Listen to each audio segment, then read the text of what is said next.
आकाशवाणी है। कोविड-19 विशेष कार्यक्रम के अंतर्गत प्रस्तुत है कोरोना वायरस संक्रमण की वर्तमान स्थिति पर चर्चा, जिसे प्रस्तुत कर रहे हैं आकाशवाणी संवाददाता सिद्धार्थ सिंह। इस कार्यक्रम में आमंत्रित स्वास्थ्य विशेषज्ञ है डॉक्टर गीता कंपानी।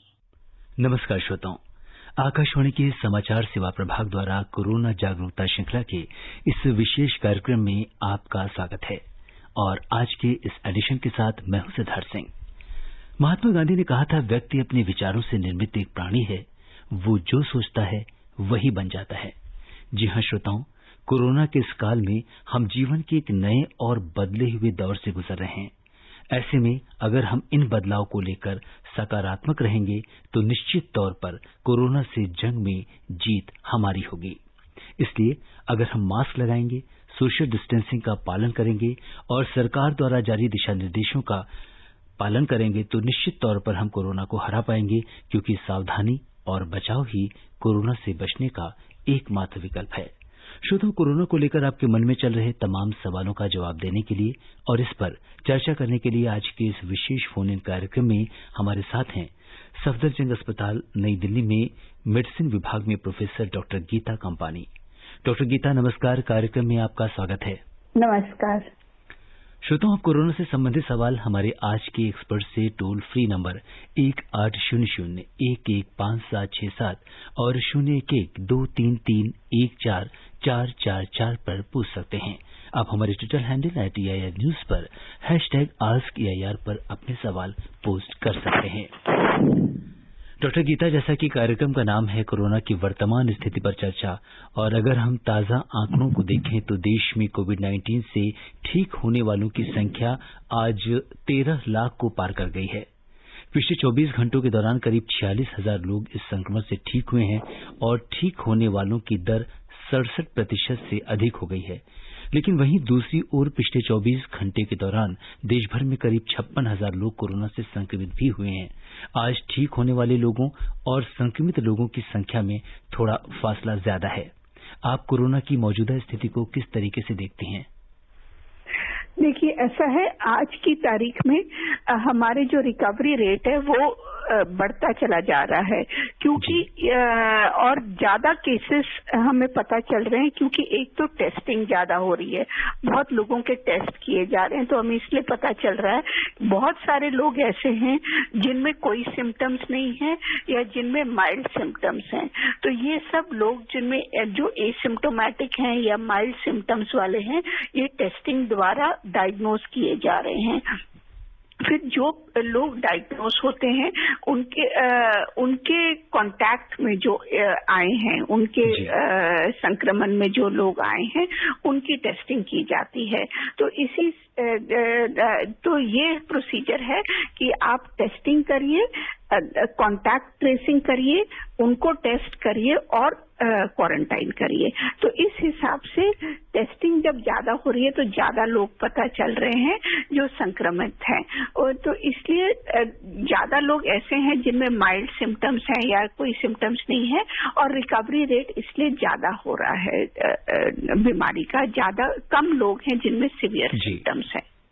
जी डॉक्टर गीता, बिल्कुल आपने ठीक कहा कि जो ट्रैक, टेस्ट और ट्रीट, ये जो सरकार की जो पहल है जिसके अंतर्गत लोगों को इसमें टेस्ट किया जा रहा है, और अगर हम देखें टेस्टिंग की बात करें तो देश में हम 6.5 लाख से ज्यादा लोगों की रिकॉर्ड कोविड जांच की गई है, और अभी पिछले 2-3 दिन में हम देखें तो रोज हम 6 लाख से ज्यादा लोगों का टेस्ट कर पा रहे हैं।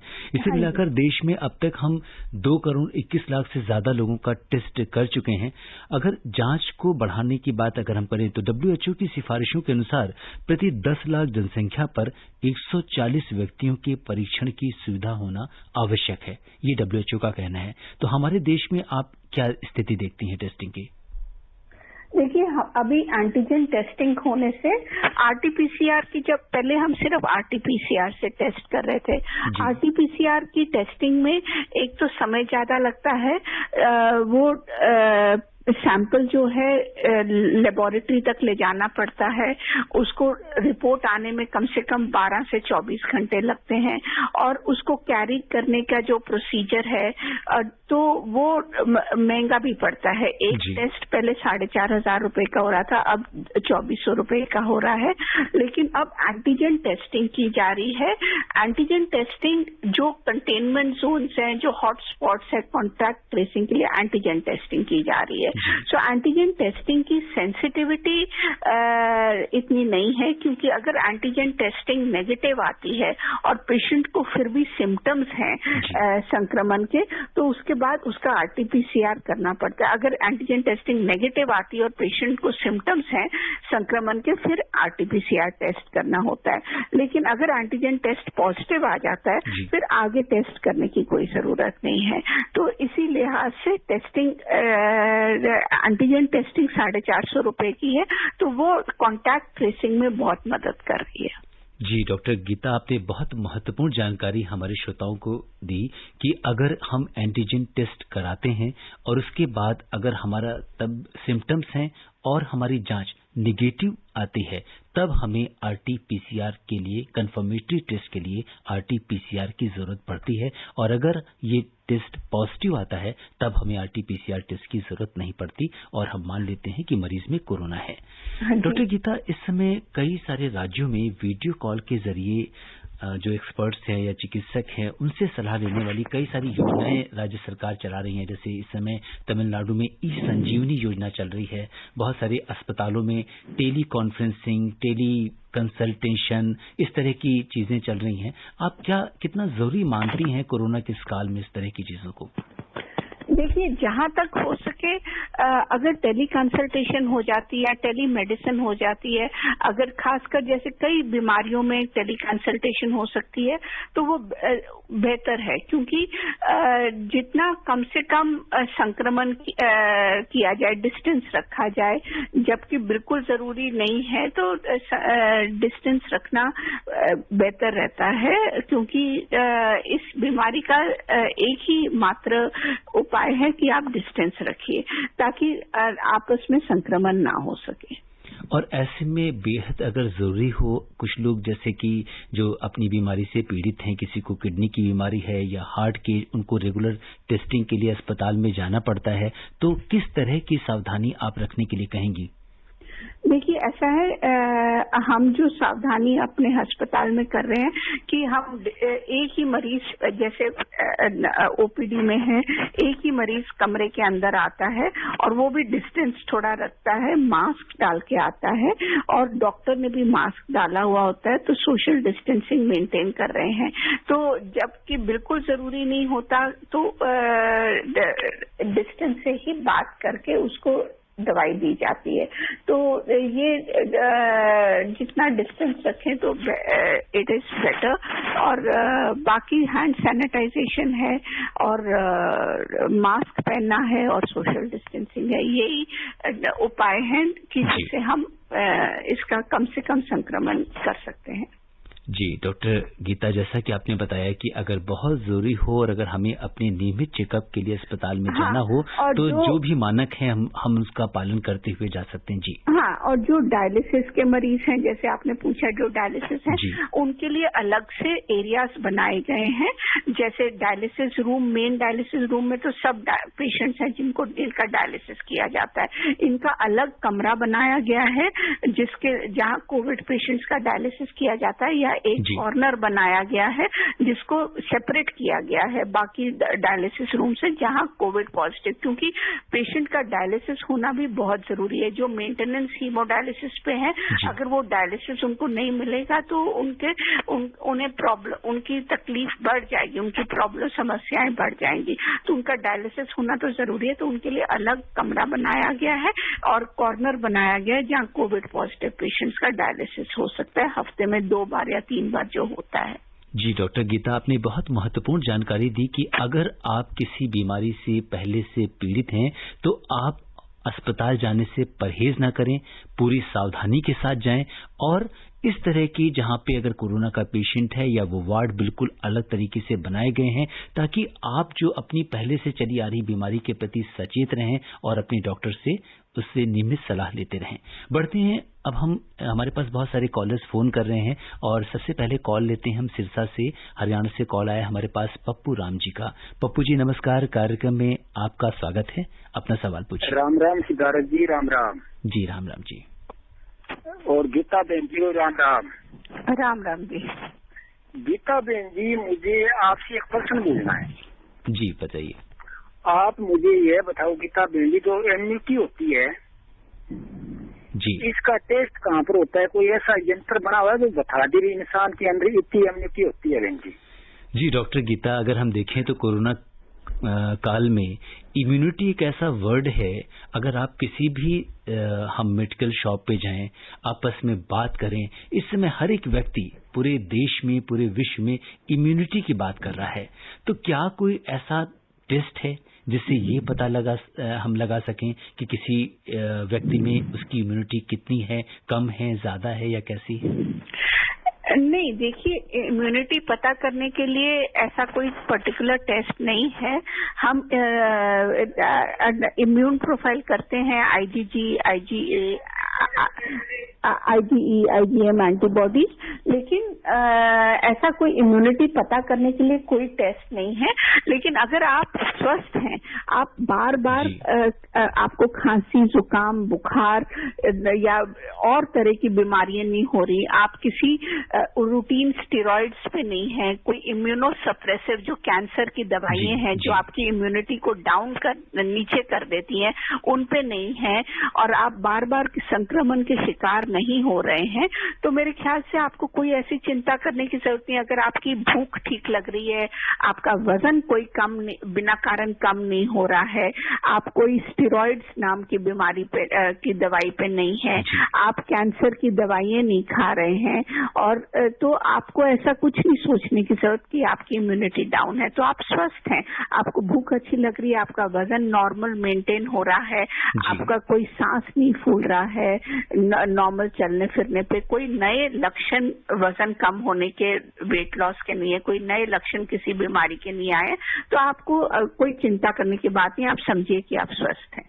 जी डॉक्टर गीता, आपने बड़ी इम्पोर्टेंट जो जानकारी थी ये बताया कि अगर हम पूरी तरह से स्वस्थ हैं तो हमें ये चिंता करने की जरूरत नहीं है कि हमारी इम्यूनिटी कम है या ज्यादा है, और हम अगर अपने स्वास्थ्य का ध्यान रखेंगे तो हमारी इम्यूनिटी मेंटेन रहेगी। और इस बीच हमारी एक दूसरी कॉलर बलरामपुर से जुड़ गई हैं, रिंकी तिवारी। रिंकी जी नमस्कार, कार्यक्रम में आपका स्वागत है, अपना सवाल पूछिए। सर स्वागत के लिए राम राम जी, और डॉक्टर मैम को भी राम राम। राम राम। एक कि मतलब जो टिड्डी है ना जो आए हुए हैं उत्तर प्रदेश में जी, तो सर सब कह रहे हैं कि जो मतलब पत्ते खा जाते पर आम लगे होते उस आम को खा लेंगे तो कोरोना हो जाएगा। सर मेरा दूसरा सवाल ये है कि सर जिसे मतलब कोरोना नहीं है वो क्या मतलब मरीज वो क्या नाम है वो इंसान दे सकता है जिसे मतलब कोरोना नहीं हुआ है, तो क्या वो प्लाज्मा डोनेट कर सकता है? धन्यवाद। जी डॉक्टर गीता, इनके दो प्रश्न हैं। सबसे पहला प्रश्न लेते हैं, इन्होंने टिड्डी को लेकर पूछा है कि क्या टिड्डी से भी कोरोना का संक्रमण हो सकता है? बिल्कुल नहीं, टिड्डी से कोई कोरोना का संक्रमण नहीं हो सकता। जी, तो टिड्डी से कोई कोरोना का संक्रमण नहीं हो सकता है। और दूसरा सवाल ये है कि अगर किसी व्यक्ति को कोरोना नहीं हुआ है तब भी क्या वो प्लाज्मा डोनेट कर सकता है? नहीं, अगर उसको कोरोना नहीं हुआ है तो वो प्लाज्मा डोनेट नहीं कर सकता, क्योंकि जो प्लाज्मा थेरेपी है उसका बेसिस ही, उसका आधार ही यही है कि संक्रमण के बाद आपके ब्लड में, आपके खून में एंटीबॉडीज बनती हैं। ये एंटीबॉडीज IgG एंटीबॉडीज हैं। पहले IgM बनती हैं एक्यूट इन्फेक्शन के बाद, जो 10 दिन तक बन जाती हैं इन्फेक्शन के बाद, और जो दूसरी है IgG एंटीबॉडीज वो 3 हफ्ते के बाद आपके रक्त में पाई जाती हैं। ये IgG एंटीबॉडीज बनने के बाद ही आप प्लाज्मा दे सकते हैं, क्योंकि ये IgG एंटीबॉडीज कोरोना के अगेंस्ट एंटीबॉडीज हैं। तो ये जो संक्रमित व्यक्ति है उसको रेडीमेड एंटीबॉडीज उसके खून में चली जाती हैं जो मरीज ठीक हो चुका है उससे। तो जैसा कि डॉक्टर गीता ने बताया कि सिर्फ वही व्यक्ति जो कोरोना से संक्रमित हो चुके हैं, ठीक होने के बाद वही सिर्फ प्लाज्मा को डोनेट कर सकते हैं। कोई आम व्यक्ति जिसको कोरोना नहीं हुआ है वो प्लाज्मा डोनेट नहीं कर सकता कोरोना के मरीज को। और इस बीच यामिन रेडियो वाला गाजियाबाद से हमारे साथ जुड़ चुके हैं। यामिन भाई नमस्कार, कार्यक्रम में आपका स्वागत है। हेलो यामिन भाई, क्या आप हमारी आवाज सुन पा रहे हैं? जी सर नमस्कार जी, डॉक्टर साहब को भी नमस्कार जी। नमस्कार जी मैडम, ये एक जैसे कि जो संक्रमित पेशेंट जो ठीक होकर घर पे आ गए हैं तो कितने दिन बाद मुलाकात कर सकते हैं, तो ये पूछना था। और एक जैसे कि हम काउंटर पे मेज पे सैनिटाइजर की बोतल रखते हैं, उसको कोई भी आके उठाता है और लगा लेता है, इससे भी संक्रमण फैलता है क्या, ये पूछना था। जी, 2 प्रश्न पूछे हैं डॉक्टर गीता इन्होंने। सबसे पहली बात तो ये है कि जब कोई व्यक्ति संक्रमित व्यक्ति कोरोना से इलाज कराने के बाद अस्पताल से घर वापस आ जाता है तो हम उससे कितने दिनों के बाद मिलने जा सकते हैं?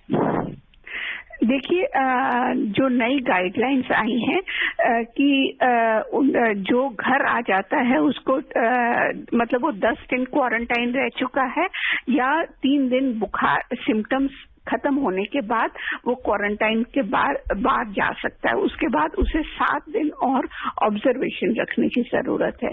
तो कायदे से तो 10 दिन के बाद जब वो घर आ जाता है तो आप मास्क डाल के उससे मिल सकते हैं, लेकिन अगर मिलना बहुत जरूरी नहीं है तो मेरे ख्याल से 7 दिन और वो ऑब्जर्वेशन में जब रह लेता है कि 7 दिन और ऑब्जर्वेशन रखनी है, वो घर वालों से तो मिल सकता है, क्वारंटाइन में नहीं है, लेकिन और सबके साथ खाना भी सोशल डिस्टेंसिंग रख के खा सकता है। लेकिन अगर जरूरी नहीं है तो आप 7 दिन और जितने दिन वो ऑब्जर्वेशन में है तो उससे ना मिले तो बेहतर है। अगर बहुत जरूरी है तो उन 10 दिन के बाद आप उससे मिल सकते हैं। जी, जैसा कि डॉक्टर गीता ने बताया कि अगर कोई कोरोना संक्रमित मरीज अस्पताल से ठीक होने के बाद घर आ जाता है वापस, तो हम सुरक्षित दूरी का पालन करते हुए उसका क्वारंटीन पीरियड खत्म होने के बाद हम उससे मिल सकते हैं। और अगले इस बीच इनका एक दूसरा सवाल ये भी था कि एक सैनिटाइजर को बहुत सारे लोग यूज करते हैं, तो क्या सैनिटाइजर से भी कोरोना के संक्रमण का कोई खतरा हो सकता है? नहीं, सैनिटाइजर तो बॉटल में होता है, तो उसको स्प्रे के द्वारा ही आपके हाथ पे आता है वो, तो उससे संक्रमण कैसे हो सकता है? वो स्प्रे से ही आपके हाथ में आता है और आप यूज कर लेते हैं। तो सैनिटाइजर तो संक्रमण के प्रिवेंशन के लिए, उससे नहीं होगा आपको संक्रमण। जी, और ये हो सकता है कि सैनिटाइजर जो जिस बोतल में रखा हो उसको कई लोग छू रहे हों, लेकिन जब हम उसे अपने हाथ को सैनिटाइज कर देते हैं तो संक्रमण के चांसेस खत्म हो जाते हैं। जी। और इसके बाद अब हम बागपत का रुख करते हैं उत्तर प्रदेश में, जहां से हमारे साथ कार्यक्रम में हरपाल जी जुड़ गए हैं। हरपाल जी नमस्कार, कार्यक्रम में आपका स्वागत है, अपना सवाल पूछिए। हाँ जी। जी हरपाल जी बताइए। हरपाल जी अपना सवाल पूछिए। हाँ जी, नमस्ते डॉक्टर साहब को नमस्ते कहता हूँ मैं। नमस्कार जी। मैं ये पूछना चाहता हूँ डॉक्टर साहब, जो मतलब कोरोना के उसमें जो मरीज की डेथ हो जा जी, तो क्या कोरोना उसके अंदर जीवित रह सकता है या वो भी साथ साथ मर जा? जी डॉक्टर गीता ये जानना चाहते हैं कि अगर किसी मरीज की कोरोना से मृत्यु हो जाती है तो क्या उस मरीज की मृत्यु के बाद भी कोरोना वायरस उसके शरीर में जिंदा रहता है? देखिए, कोरोना वायरस डेफिनेटली उसकी सिक्रीशंस में, उसकी जो बॉडी फ्लूइड्स है उसमें है वायरस। सो इसीलिए वो उसके जितने शरीर के मृतक शरीर को जला दिया जाता है और उसके बाद जितने उसके वस्त्र हैं उनको भी अलग डिस्पोजल किया जाता है और उसकी सिक्रीशंस, कैथेटर, जो भी उसकी ट्यूब्स हैं उनको अलग डिस्पोजल किया जाता है। इसका प्रॉपर गार्बेज डिस्पोजल के का सिस्टम है, तो उनकी सिक्रीशंस में कोरोना वायरस होता है, तो उनको अलग डिस्पोजल करना पड़ता है और शरीर को जला दिया जाता है। और जो मृतक शरीर है उसको जो उनके रिश्तेदार हैं उनको छूना अलाउड नहीं है, वो मास्क डाल के डिस्टेंस से ही प्रणाम कर सकते हैं। जी, और अब हम रुख करते हैं उत्तर प्रदेश में वाराणसी का, जहां से हमारे साथ कार्यक्रम में जुड़ चुके हैं सुबोध गुप्ता जी। सुबोध जी नमस्कार, कार्यक्रम में आपका स्वागत है, अपना सवाल पूछिए। नमस्कार डॉक्टर साहब, मैं सुबोध कुमार गुप्ता बोल रहा हूँ, सारनाथ वाराणसी उत्तर प्रदेश से। सर, मैं अगर कोई कोविड पेशेंट ये किस प्रकार से दूसरों को संक्रमित, जो एसिम्प्टोमेटिक है, किस प्रकार से दूसरों को नुकसान पहुंचा सकता है, संक्रमित कर सकता है? और दूसरा प्रश्न मेरा ये है कि ये जो कोविड संक्रमित व्यक्ति दूसरों को भी क्या संक्रमित कर सकता है? जी, दो तरीके का सवाल पूछा है कि एक जो व्यक्ति एसिम्प्टोमेटिक है तो वो दूसरों को कैसे संक्रमित कर देता है, और दूसरा ये है कि जो नॉर्मल कोरोना फैलता है वो कैसे फैलता है। देखिए, कोरोना फैलने का एक मेन तरीका जो है सिक्रीशंस द्वारा है। जो सिक्रीशंस आपके नाक से, आंख से, आपके मुंह के सलाइवा से निकल रही हैं, जब आप खांसते हैं या थूकते हैं, तो वो सिक्रीशंस जो आप खांसते हैं तो वो सिक्रीशंस जो आप बाहर निकलती हैं उससे दूसरा व्यक्ति संक्रमित होता है। सो वही एक तरीका है। बाकी और भी तरीके देखे गए हैं कि ये वायरस जो है स्टूल में भी, लैट्रिन में भी पास होता है। तो वो लैट्रिन द्वारा जैसे जो बाहर जैसे जाते हैं स्टूल पास करने के लिए, तो वहाँ फीसेस से भी रेयरली हो सकता है। Proper sanitisation, sanitary disposal of faeces यहाँ नहीं है तो वहाँ हो सकता है। नहीं तो मेन तो खांसने से या छींकने से जो एटमॉस्फेयर में ड्रॉपलेट्स आती है उससे हो सकता है। जी बिल्कुल। तो एसिम्प्टोमेटिक का भी वही तरीका है। जिनको एसिम्प्टोमेटिक है उनको किसी से इन्फेक्शन हुई है लेकिन उनको सिम्टम्स नहीं हो रहे हैं, लेकिन वो भी वायरस को वैसे ही छींकने या खांसते समय एटमॉस्फेयर में, इसलिए ये मरीज जो एसिम्प्टोमेटिक है ये ज्यादा डेंजरस होते हैं। जी, जैसा कि डॉक्टर गीता ने बताया कि ये ड्रॉपलेट्स के जरिए फैलने वाला इन्फेक्शन है, इसलिए हमको बहुत सतर्क रहना है, मास्क लगाना है, सोशल डिस्टेंसिंग को बनाए रखना है, तभी हम कोरोना पे विजय प्राप्त कर सकते हैं। बढ़ते हैं हम अगले कॉलर की ओर और हमारे साथ जुड़ चुके हैं अयोध्या से इरशाद जी। हेलो जी इरशाद जी नमस्कार, कार्यक्रम में आपका स्वागत है, अपना सवाल पूछिए। जी नमस्कार डॉक्टर साहब। नमस्कार जी अब मैं पूछना ये था कि जो मजदूर हर वक्त मिट्टी का काम किया करते हैं, ये हाथ से अपनी कैसे सुरक्षा करें? जी डॉक्टर गीता ये जानना चाहते हैं कि अगर बहुत सारे ऐसे मजदूर वर्ग के लोग जिनको मिट्टी में काम करना पड़ता है या कहीं ऐसी जगह जहाँ पे कंस्ट्रक्शन चल रहा है या बहुत सारे ऐसे प्लांट्स में जहाँ पे लेबर्स काम कर रहे हैं, तो किस तरीके से वो कोरोना संक्रमण से बचाव करें और हैंड हाइजीन किस तरह से मेंटेन करें? देखिए, उनको एक ही उपाय है, जैसे मैंने बताया, रेयरली अगर सैनिटरी फैसिलिटीज नहीं है तो ये वायरस स्टूल में जो संक्रमित लोग हैं उनके स्टूल में भी पास हो सकता है, उनकी लैट्रिन में पास हो सकता है, और अगर स्वेज के प्रॉपर डिस्पोजल नहीं है तो सॉइल में जा सकता है। लेकिन आप जो मजदूर हाथ से मिट्टी में काम कर रहे हैं उनको अपने हाथ को धो लेना चाहिए कुछ भी खाने से पहले, और मास्क का इस्तेमाल करें, क्योंकि जब मास्क का मेन एक तो जो आप खांसते हैं, छींकते हैं, वो एटमॉस्फेयर में नहीं जाता। दूसरा, आप हाथ को जब छूते हैं तो वो आप अपने नाक और मुंह को नहीं छू सकते हैं, तो आपके हाथ से आपके नाक और मुंह में संक्रमण नहीं हो सकता है। तो आप अपना हाथ, एक तो मास्क डालिए, दूसरा आप अपने हाथ को बार बार जैसे खाने से पहले या पानी पीने से पहले अपने हाथ को धोइए, 30 से 40 सेकंड के लिए साबुन के साथ धोइए। आप काउंट करिए, 30 या 40 काउंट करिए साबुन से धोते समय। और हाथ धोने के बाद भी अगर आप अल्कोहल बेस्ड, जिसमें 60 to 70% अल्कोहल है, अल्कोहल बेस्ड सैनिटाइजर से हाथ को सैनिटाइज भी कर लें तो वो और भी अच्छा है। सो ये उपाय आप करिए, आप अगर मिट्टी में काम कर रहे हैं। जी, जैसा कि डॉक्टर गीता ने बताया कि अगर हम मिट्टी में काम कर रहे हैं या कोई किसी ऐसी जगह पे कार्य कर रहे हैं जहां पे हमें बार बार मिट्टी में हाथ लगाना है, तो हमें हाथ को, जब भी हम अपने हाथ को चेहरे पर लगा रहे हैं या खाना खाने जा रहे हैं, उस समय हाथों की हाइजीन मेंटेन करना बेहद जरूरी है। हमें 30 से 40 सेकंड तक हाथ को अच्छी तरीके से धोते रहना है, उसे सैनिटाइज करना है, तभी हम उस हाथ को से कुछ खा सकते हैं या चेहरे पर लगा सकते हैं। और अब हम बढ़ते हैं अगले कॉलर की ओर, रुख करते हैं हिसार हरियाणा का, जहां से हमारे साथ कार्यक्रम में जुड़ चुके हैं बलबीर जी। बलबीर जी नमस्कार, कार्यक्रम में आपका स्वागत है। नमस्कार सर। जी बलबीर जी, अपना सवाल पूछिए। नमस्कार सर। जी नमस्कार। नमस्कार। मैं बलबीर सिंह अजमेरा, गांव परबुआला, जिला हिसार, हरियाणा से बोल रहा हूँ जी। जी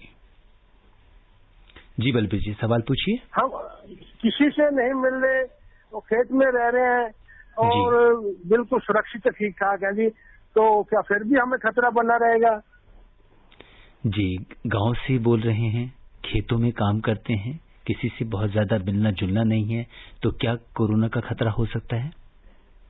देखिए, खतरा तो है क्योंकि पैंडेमिक चल रही है, पूरी दुनिया में पैंडेमिक चल रही है और कई जगह पे इन्फेक्शन कम होने के बाद दोबारा केसेस भी आ रहे हैं। तो जब तक ये पैंडेमिक चल रही है तो खतरा तो है ही है।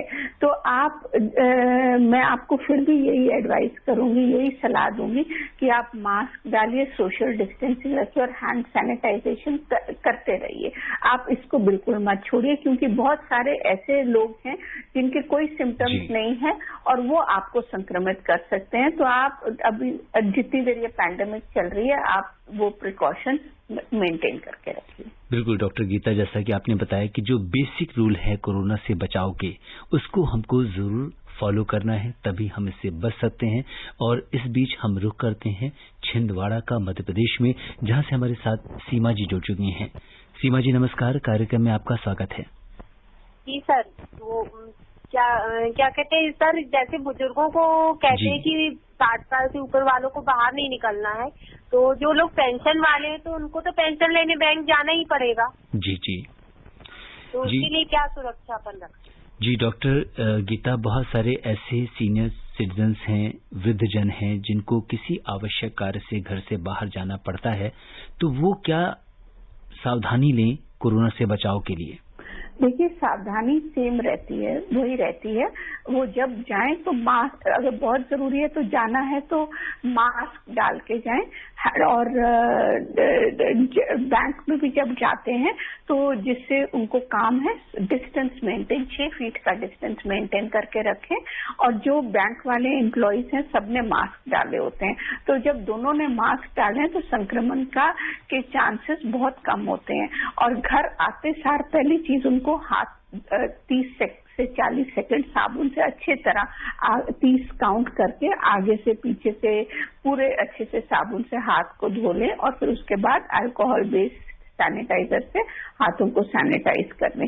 अगर ये प्रिकॉशंस लेते हैं तो चांसेस इन्फेक्शन के बहुत कम है।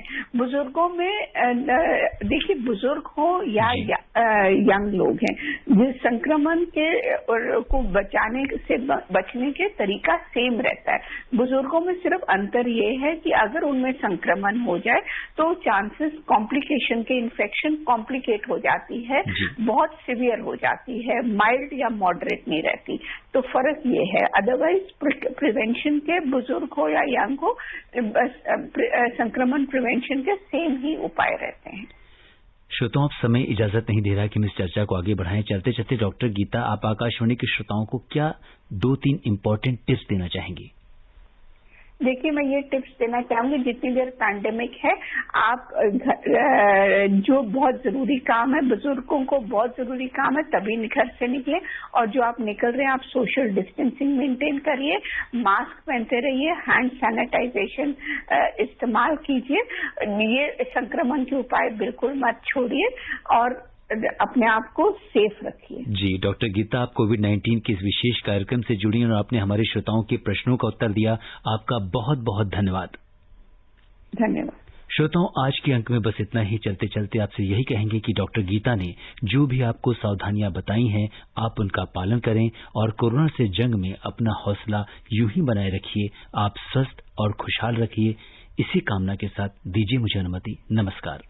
कोविड-19 विशेष कार्यक्रम के अंतर्गत अभी आप सुन रहे थे कोरोना वायरस संक्रमण की वर्तमान स्थिति पर चर्चा, जिसे प्रस्तुत कर रहे थे आकाशवाणी संवाददाता सिद्धार्थ सिंह। इस कार्यक्रम में आमंत्रित स्वास्थ्य विशेषज्ञ थी डॉक्टर गीता कंपानी। ये कार्यक्रम आकाशवाणी के समाचार सेवा प्रभाग द्वारा प्रस्तुत किया गया। इसे आप हमारे mobile app news on AIR पर भी सुन सकते हैं। इस कार्यक्रम के संबंध में अपनी प्रतिक्रिया आप हमें ईमेल कर सकते हैं। पता है AIRNSDtalks@gmail.com।